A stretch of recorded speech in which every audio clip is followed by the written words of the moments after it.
My name is Collins Gabriel Chipare, aka also known as Mtumawashe. I'm the president and founder of Afrilisa, Africa Liberation Supporters Association. I reject the thinking that Africans are inferior or of less intellectual probity compared to other races and peoples. It was unfortunate a long time ago that whilst others were sharpening their swords, we were caught napping.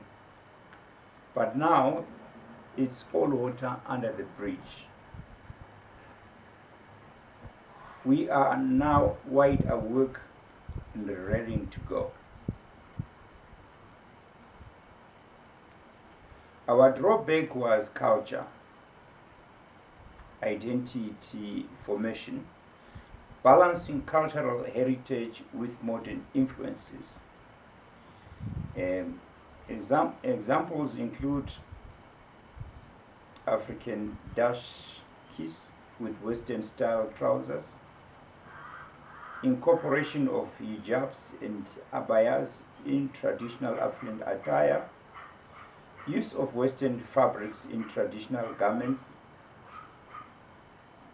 This cultural exchange has both positive and negative aspects.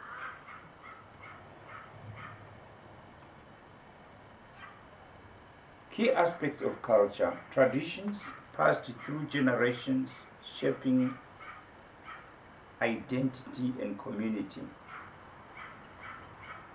Unwritten rules governing behavior and interactions within culture.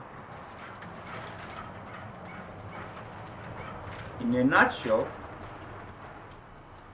culture is the sum of learned behaviors transmitted through generations that shape individual and collective identities. It's a complex, dynamic, and multifaceted concept that influences how we think, act, and interact with others. Some examples of cultural attire include: 1. Kente cloth, that's Ghana, West Africa.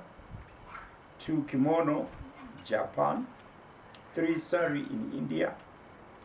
Dashkish, West Africa.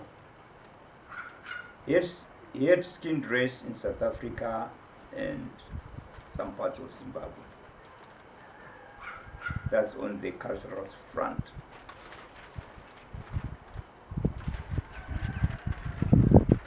We have challenges in our economics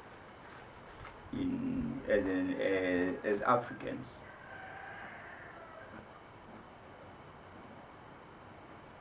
It is axiomatic that what we need in Africa is economic liberation and unfettered justice.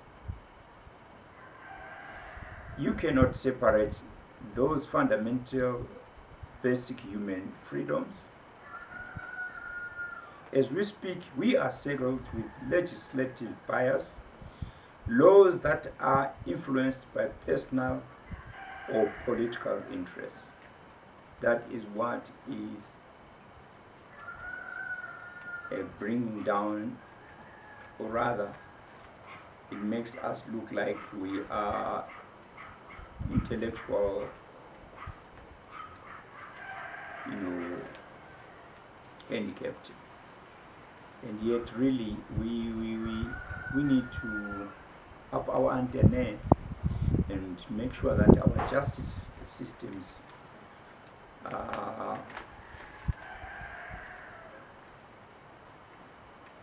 acceptable, both in Africa and the world at large. Because if we do not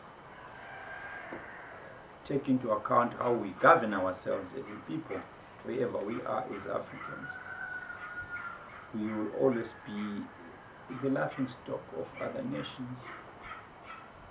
We need to have self-respect and come out with that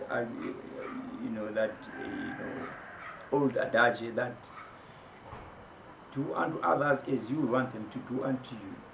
So if we,